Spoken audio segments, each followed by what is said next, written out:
Hi guys. So I have a request. We have a student who wanted to see a little bit about mappings, and I have not uploaded topics for students ranging from 11 to 13 in quite a while. So I figured I'd take some time and get that done.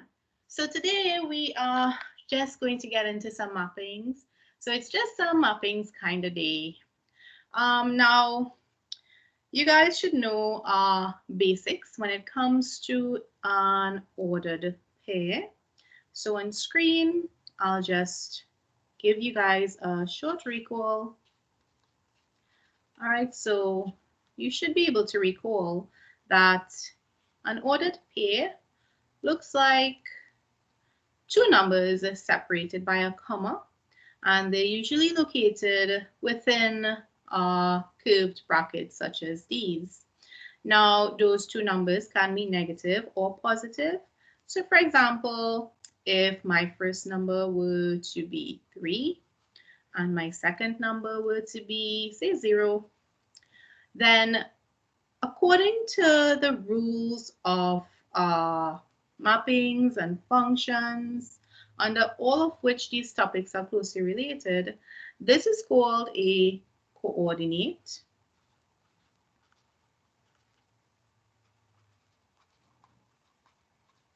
It's also commonly referred to as a point, which when you get into drawing graphs, you will hear a lot of. And when you now start getting into relations and functions and mapping diagrams, you would frequently hear the term ordered pairs. All right, so if you've never heard the word ordered pair, an ordered pair is simply a pair of numbers as such in this case, and they're written in a particular order, hence the word ordered pair. Now, the order in which these numbers appear is that you would always write the x value first, followed by your y value. Now, okay, that sounds fair enough, but exactly where did these x and y values come from? So allow me to just dig a little deeper.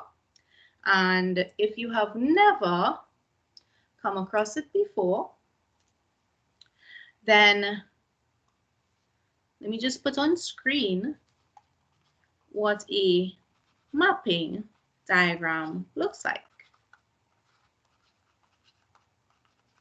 Now, a mapping diagram simply is a diagram that consists of, well, it looks like two ovals, and they tend to be connected by some sort of, let's just say, function. All right, so they are connected by some sort of function. So they are definitely linked to each other. And in that first oval or circle or elongated shape, whatever you want to call it, we have x values. And in our second oval, we have what you would call y values. Now, as you begin to learn more and more about the topic, you'll also realize that these oval shapes have various names beside x and y. For example, a very popular way of naming this first oval is called the domain, and a popular way of calling this second oval is called the range. Now, let's look at the worksheet that we have over here. All right, and now what we're going to do is we're going to have a look at this question here, question 3. And the question says the table represents a relation. Now, the word relation means that these x values and these y values, they are related to each other in some way. Now, the smart dude over on the right-hand side here says, draw a mapping diagram to help you. And here's how we're going to do that, right? Now, if you notice horizontally, we have a set of x values, 1, 4, 4, that's repeated. We also have 8 and 8 repeated. So what we're going to do is we're going to remember all those values, 1, 4, and 8. And because they're x values, what we're going to do is we are going to go to our mapping diagram. And what we are going to do is place those numbers 1, 4, and 8 into our mapping diagram as follows. So we're going to write 1, 4, and 8. Now, when you're drawing mapping diagrams, you do not want to repeat any number, even though it pops up more than once. So, for example, going back to that table of values, you'd notice that we had 4 twice and 8 twice. But when you're drawing your mapping diagram, you just want to write that number once. Okay, so if the first oval consists of x values and the second consists of y values, how exactly are we going to make them relatable to each other? Well, here's how. It's very easy. Looking at that question 3, you can see that the x, when it has a value over here of 1, you can see that it's related to a y value, a corresponding y value of 1. So therefore, you can say the x value 1 relates to the y value 1, right? So what we can do is go over to our mapping diagram, and we can say that that value of 1 is related to a particular y value. Now, our y values are missing. So what we're going to do is we're going to look at our y values in this question, and we're going to write them all in ascending order. So we have zeros repeated, we have 1, we have 2, and then we have 6. So that's 0, 1, 2, 6. Let's write them in. So we have a 0, 1, a 2, and a 6. Now we are going to draw arrows showing which numbers in the x section maps onto which values in the y. So looking at our table, once again, I'm trying to bring it down as close as possible so you can see it on screen at the same time. Can I bring it down? No, we're gonna have to just make this a little smaller. Okay, there we go. All right, so I'm just gonna erase a bit of this so we can get some space here. All right, guys. Right, there we go. So on screen, we can see that the x value of 1 maps onto the y value of 1. So what we're going to do is going to take that number and we're going to draw a connecting line from x onto that y value of 1. And we are going to draw an arrow showing that the x value of 1 is connecting to that y value of 1. And we're going to repeat this process for all the values. For our second value, x, being 4, maps onto a y value of 0. So we have an x value of 4 maps onto a y value of 0. And you'll notice a lot of crisscrossing happening, and that's okay. That's fine. You're doing the question correct. We have an x value of 4 mapping onto a y value of 2. So that's 4 on this side with 2 across here. You draw a connecting line followed by an arrow. Then we go across and we have an x value of 8 maps onto a y value of 0. So 8 maps onto 0. And then finally, we have our last x value of 8 maps onto your y value of 6. So 8 maps onto 6. And there you go. So we have safely drawn a mapping diagram. Now, the thing about mapping diagrams is that there are actually 4 types of mapping diagrams. In question 3, they are actually asking you for what type of relation is this? or what type of mapping diagram do you understand this to be? Now, what I'm going to do is I'm going to just draw a simpler version of the 4 basic types of mapping diagrams that we actually have. We have a mapping diagram that has a special name. It's called 1-to-1, and it usually takes the form of when you have values, say 1, 2, 3. You have 4, 5, 8. Then one number from your X maps onto one value in your Y, so that when you have completely drawn your diagram, it looks something like this. There can be crisscrossing, that's okay, but the point is only one value on the left maps onto one value on the right. This is called a 1-to-1 relation, right? So these are the types of relations that you have.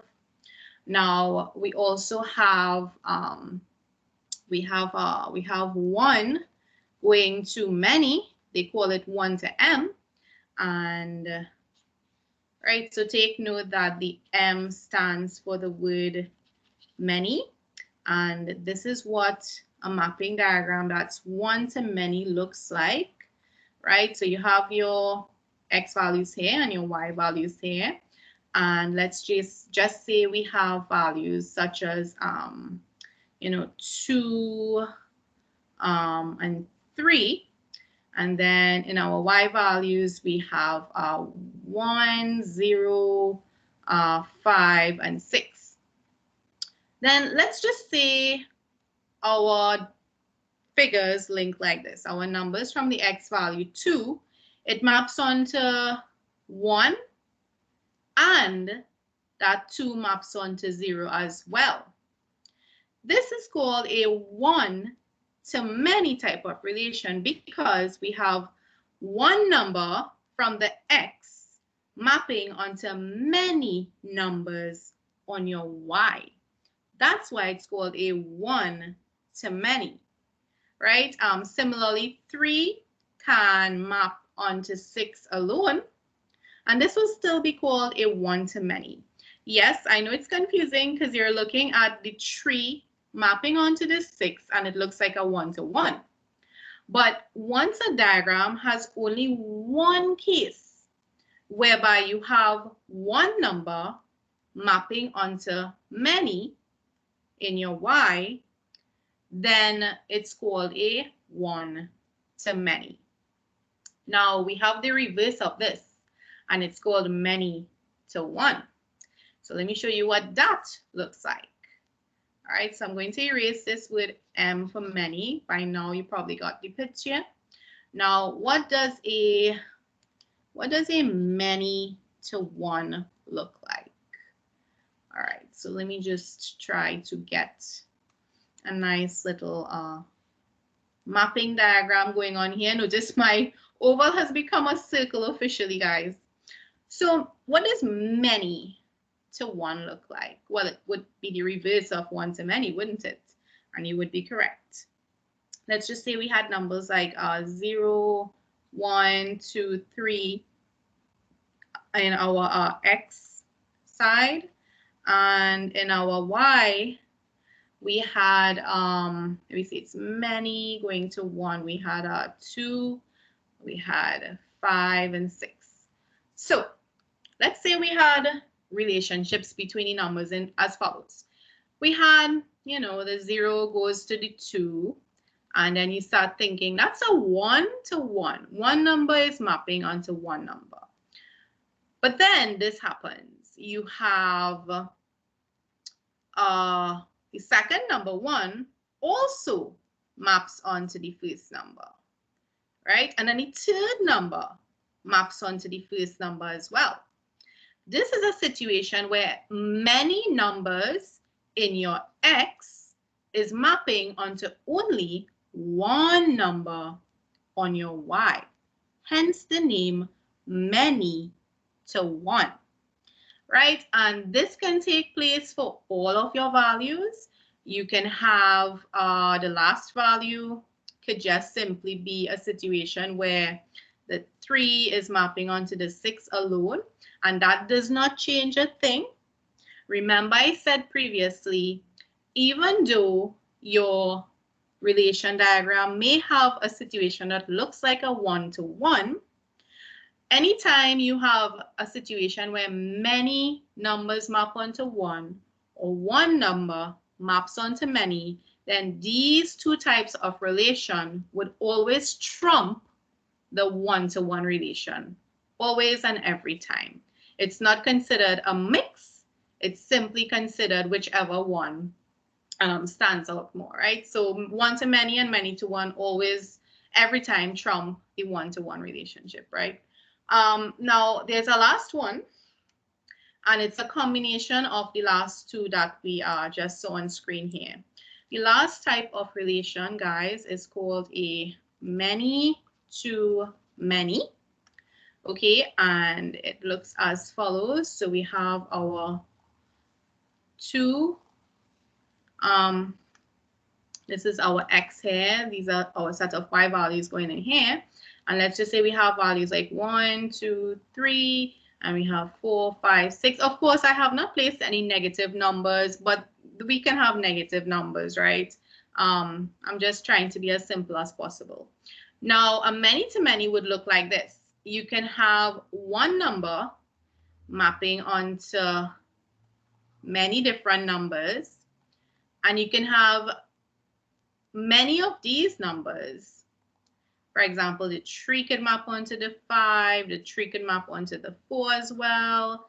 So you have a situation where many numbers from the left map onto many numbers on your right, and vice versa. You have many numbers from your y also mapping back onto many different numbers from your x.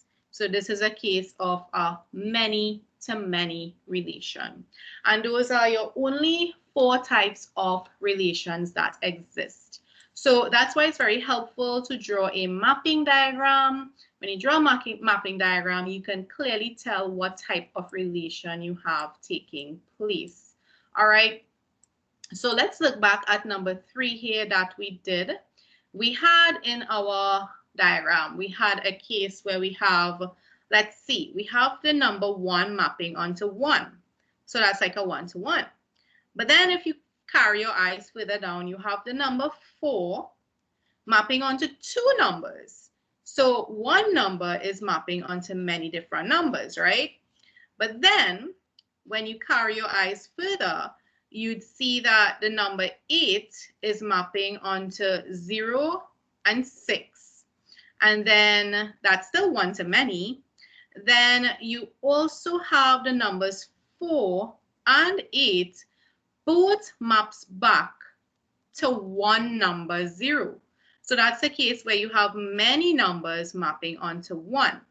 Once you have found a case of one number mapping onto many and many numbers mapping back onto 1 in your diagram, then your relation is a many-to-many. So the answer for this question would be many-to-many. Many numbers from your x map onto many numbers from your right. So you need to take your time, do it slowly, take a breath, and try as much as possible to be clear when you're connecting those straight lines. Maybe try to use some color if it helps differentiate, right? And then, of course, once you've done it for 1, you can do it for all. For question 4, part A, B, and C, you can draw up some of these mapping diagrams, and you can look out for one of these 4 types of relations taking place here on screen. Okay, and you'll get all of your answers. Now, the last one I wanted to get into was actually question 1. And now that we've run through the basics, question 1 is going to be very, very easy when you look at it, right? So question 1 reads as follows: represent each relation as a table of values of x and y. Now, the table they're asking you to draw is a table that looks like this, right? So you want to set up, I'll do part A. You want to set up a nice little table here and it said it has to have values of X and Y. So your table is going to set up as follows. And how do you know how many columns to create? Very easy. Let's look at part A. Now in part A, we have how many ordered pairs? We have 1 pair of numbers, 2, 3, and 4 pairs of numbers. Because we have 4 pairs of numbers, we know that we have to draw 4 columns. All right, so that's one hint to know how many columns you have to draw. Now, how do we begin to write numbers into that table? Well, remember I told you an ordered pair is written in the following format. The first number is always the X value, and then the second number is always your Y value. So that means in this question here, every single pair has that first number being your X value. So this is your X value, this is your X, this is your X, and this is your X. So the numbers that we are going to put into this table are, the first one is 1, then 2, then 3, then 4. And then as follows, the second number in each pair of numbers would be your Y. So Y would follow a value of 2, 4, 6, and then 8. Now, if you don't want to go through all of that trouble, you can think of it like this. An ordered pair is just simply an XY value. So if you consider the first pair, which is 1, 2, you can just notice it's written horizontally. So when transferring that into your table, simply write it vertically. So instead of 1 followed by 2 sideways, you can write 1 followed by 2 top and bottom, always starting with your X value first. And you can repeat that for your corresponding 3 values. And following this pattern, you would be able to complete part C, B, and, well, B, C, and D. Why did I say C, B, and D? Must be tired. Okay, guys, and for number 2, they're asking what type of relation is each one of them. What you can do is you can draw a mapping diagram for each of those 4 parts. And once again, you can look out for a comparison to see if they are either one-to-one, one-to-many, many-to-one, or many-to-many. And final question you may have is, are these all the types of relations that exist? And yes, the answer is yes. So that's a great thing to note. Okay, guys, so I hope this video was helpful. I hope you share it with your friends, and I hope that you do pause it and you repeat and you remember these for when you need to use it in the future. This topic is relevant all the way up till Form 5. So if you have any more tutorials you'd like to see, please feel free to message me and I'll try to upload as soon as possible. Take care, guys. Bye.